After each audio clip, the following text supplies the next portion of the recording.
Et on se retrouve donc pour cette revue de presse de l'économie.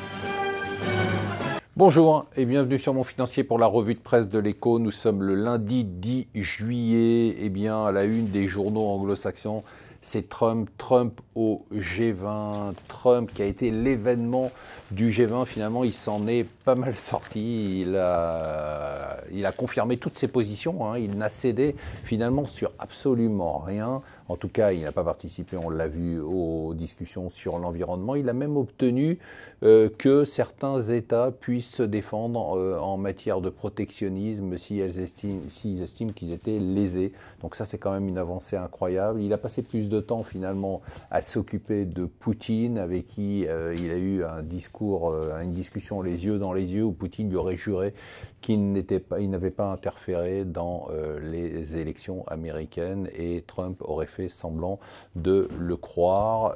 Du côté européen, tous ces sommets montrent globalement que plus Trump durcit le ton, plus le Brexit devient difficile et plus l'Europe le sent plus unie, ce qui est quand même une bonne nouvelle. La mauvaise nouvelle, c'est que bien évidemment les images qui vont rester, et ça c'est mauvais pour Angela Merkel du côté du G20, ce sont ces images de violence incroyables à Hambourg pendant 2 jours. Alors, le gouvernement est monté au créneau après le discours de politique générale d'Édouard Philippe. Il y a eu beaucoup de déceptions. On a dit il y a beaucoup de reports de mesures.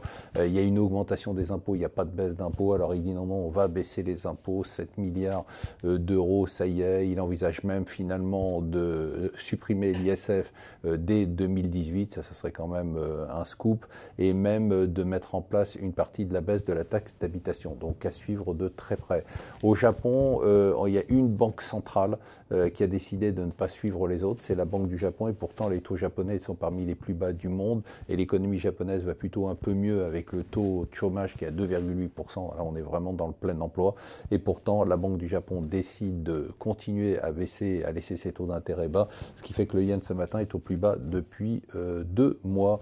La bonne nouvelle française, c'est la production industrielle qui est au plus haut, qui a bondi de près de 2% en 3 mois, ça fait du bien. Les secteurs qui tirent la production industrielle, c'est l'automobile, le bâtiment et l'agroalimentaire. Ça y est, c'est parti, la discussion sur le code du travail, c'est à partir d'aujourd'hui. Mardi, on aura le vote normalement du CIO sur les Jeux Olympiques, il y a très peu de suspense.